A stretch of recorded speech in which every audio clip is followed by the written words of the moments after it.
Herkese yeniden merhaba, kanalıma ve mutfağıma hoş geldiniz. Bugün sizlere içerisinde katı yağ olmayan sıvı yağlı nefis bir elmalı kurabiye tarifi hazırladım ve hemen tarifine geçiyorum. Öncelikle kurabiyemizde kullanacağımız iç harcın yapımıyla başlayalım. Bunun için önceden 3 adet orta büyüklükteki elmanın kabuklarını soyup rendeledikten sonra elimle şöyle fazla suyunu sıkmıştım. Şimdi onu tavaya aldım. Üzerine 4 yemek kaşığı toz şeker ilave edip orta ateşte karıştırarak elmalar suyunu salıp çekinceye kadar pişireceğim. Evet, elmalar suyunu çekti. Şimdi üzerine 1 tatlı kaşığı toz tarçın ilave ediyorum ve şöyle elimle ufalamış olduğum biraz ceviz vardı. Onu ekledim. Cevizi eklemek şart değil. Şöyle biraz karıştırdıktan sonra soğuması için kenara alıyorum ve hamurun yapımına geçiyorum. Hamuru yoğuracağım kaba 1 adet yumurta ve yarım su bardağı toz şekeri alıp şeker eriyinceye kadar tel çırpıcı ile şöyle karıştırıyorum. Bu arada kullanmış olduğum bardak ölçüsü 200 mililitredir.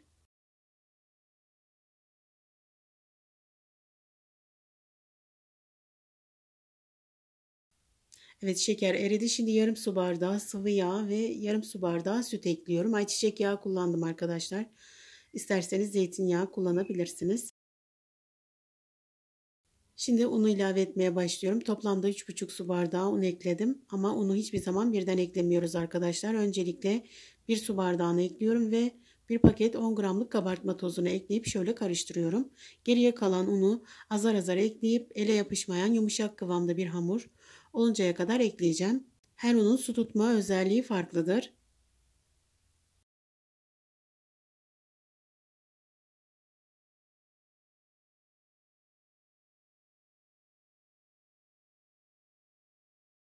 Bu tarz videolarımı beğeniyor ve faydalı buluyorsanız bana destek olmak için kanalıma abone olmayı, sevdiklerinizle paylaşmayı ve sonuna kadar izlemeyi unutmayın lütfen.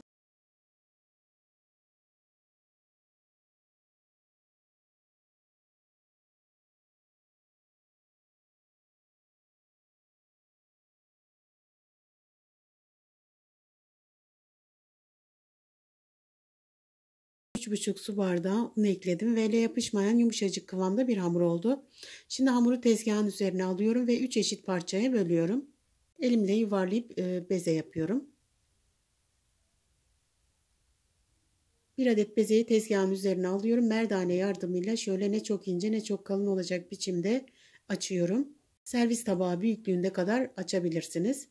Kurabiyenin kenarlarının daha düzgün olması için şöyle bir çay tabağıyla kenarlarından kesiyorum. Ve şimdi 8 eşit üçgen parça olacak biçimde kesiyorum. Ve kesmiş olduğum her üçgenin geniş olan tarafına birer tatlı kaşığı iç harçtan ekliyorum. Ve yukarıdan aşağı doğru sarıyorum. Geriye kalan 2 adet bezeyi de aynı şekilde açıyorum. Arkadaşlar, hamuru açmakta zorlanırsanız yağlı kağıt içerisinde veya streç film içerisinde açabilirsiniz. Ben bu şekilde açmayı tercih ediyorum.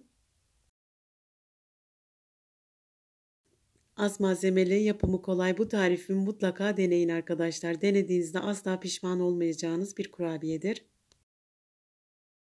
Videomu buraya kadar izlediyseniz küçük de olsa bir yorum ve beğeni bırakarak beni destekleyebilirsiniz. Ve yine videomu daha fazla bir kitleye ulaşması için sevdiklerinizle, arkadaşlarınızla paylaşabilirsiniz.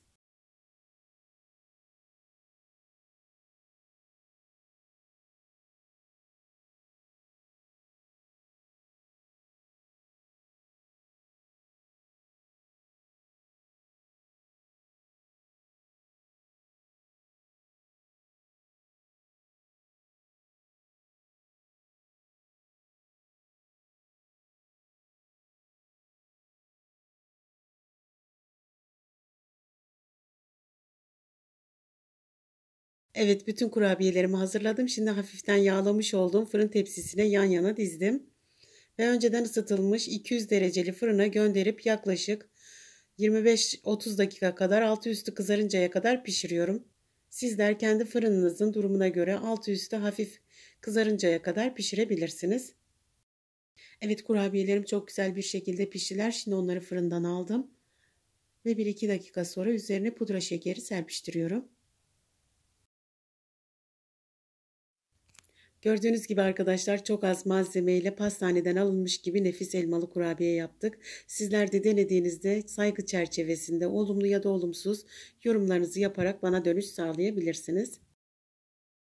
Ve şimdi sizler için servis tabağına alıyorum ve iç dokusunu nasıl piştiğini ve nasıl olduğunu görmeniz için böleceğim.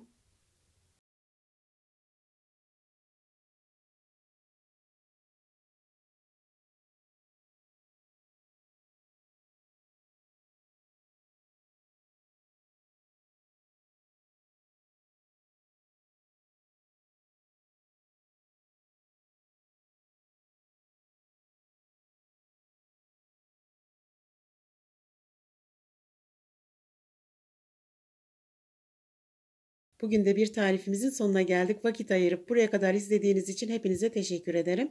Deneyecek olan herkese şimdiden afiyet olsun. Yeni videolarda görüşmek üzere. Allah'a emanet olun. Hoşça kalın.